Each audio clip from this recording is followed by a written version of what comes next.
Your 20s, the beginning of your adulthood life. It's new and exciting, and you experience an immense sensation of freedom. Freedom to make your own decisions in life. But what about money decisions? Let's talk about planning your financial life in your 20s. Welcome to another episode of Money Matters.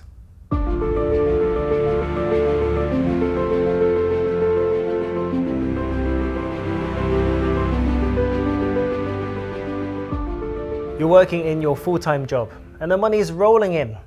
Yes, you've never earned so much money in your life and it feels great. If you live at home, brilliant.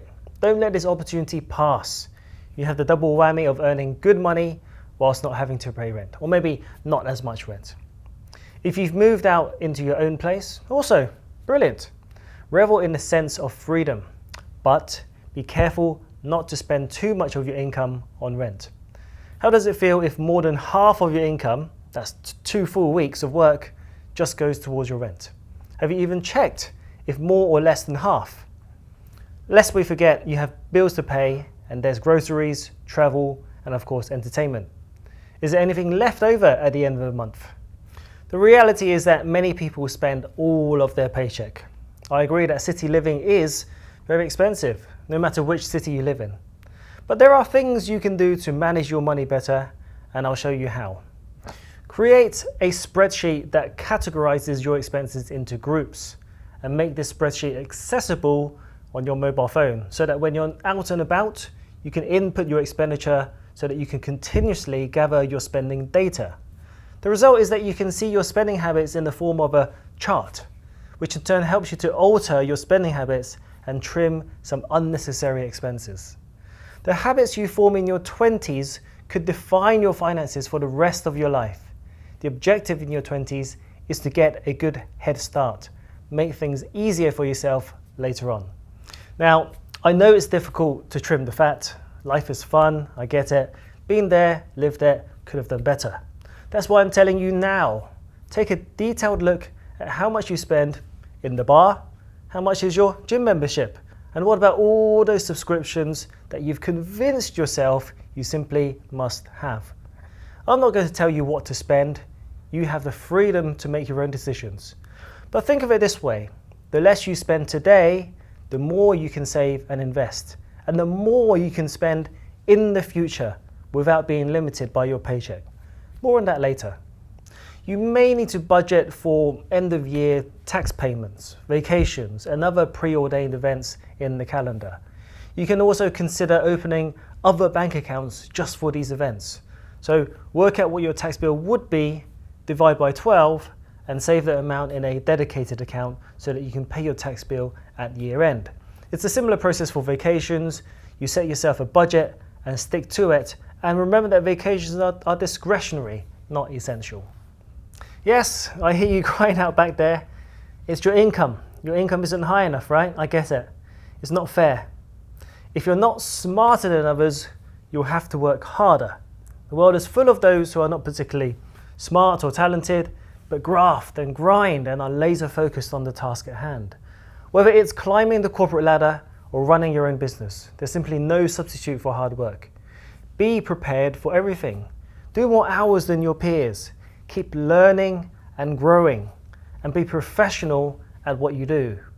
Don't forget the power of relationships. Get to know your boss and your mentors. Learn from them. Be useful to them. Become irreplaceable. Anticipate the next moves. Adapt to change and overcome challenges. And always remember, enjoy the journey. Sometimes you just have to jump ship. It's not you. It could be the ship you're on. Join a growing firm. Work in a dynamic firm where you are given room to grow, and one where you're given chances to show your abilities. Don't get too comfortable either. Boring is not good. You should be stepping outside of your comfort zone in order to grow. Okay, so you've worked hard to increase your income and taken a good and honest look at your expenses to trim the fat.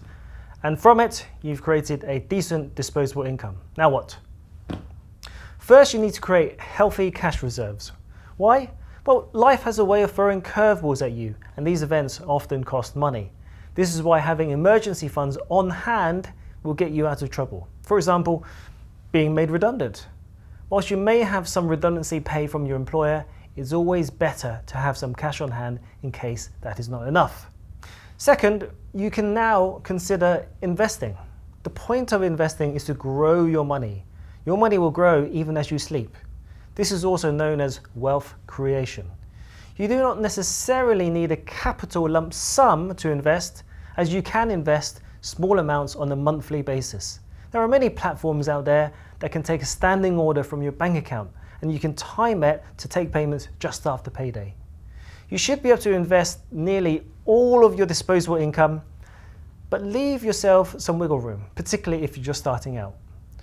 Try not to withdraw from your investment account. It should not be treated as a bank account, but the option to withdraw is always there if you must. At this stage, it is unlikely that you would need to hire a professional to advise you.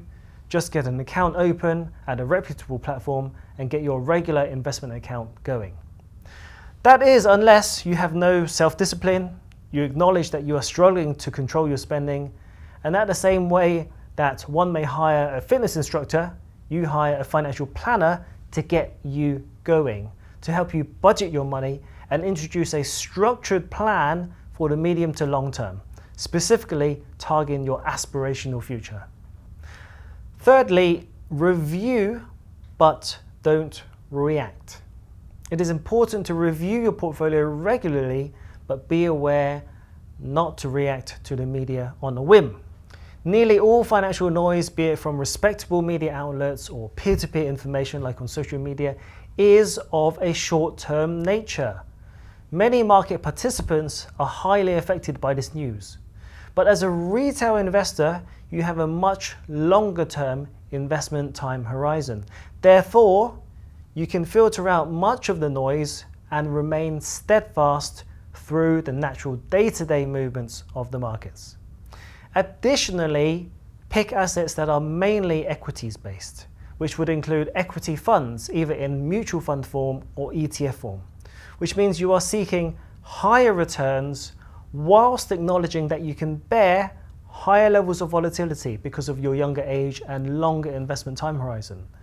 Time, specifically the abundance of it, is your best mitigator of short-term market volatility.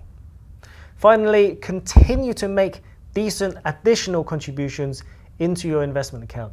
Make lump sum contributions when you get your year-end bonus, and increase your regular monthly contributions when you get your pay rise.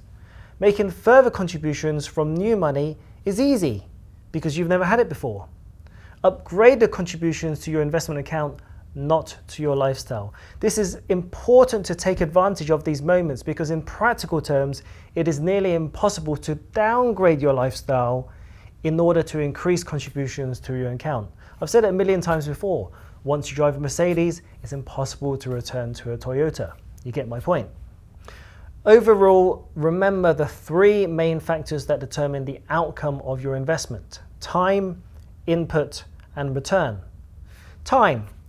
You have to start as early as possible and keep your investment running for as long as possible. The power of compounding really multiplies your investment returns. Input. Maximizing your contributions is an obvious factor, but many people simply do not save or invest enough. Make serious contributions if you want a serious outcome. Returns. You should be aiming for higher single-digit percentage returns for a portfolio of global equities. Trust that global equities will do their job in giving you the returns you seek. Let your investment thesis play out. Remain steadfast during times of high volatility. That's your financial guidance to take control of your finances in your 20s. Get your hands dirty, take action, and plan for your aspirational future. We'll chat about your 30s next. Thank you for joining me on this episode of Taking Charge of Your Finances in Your 20s. Let me know what other topics you would like to hear about. Subscribe to continue seeing future episodes, and I'll see you on the next episode of Money Matters.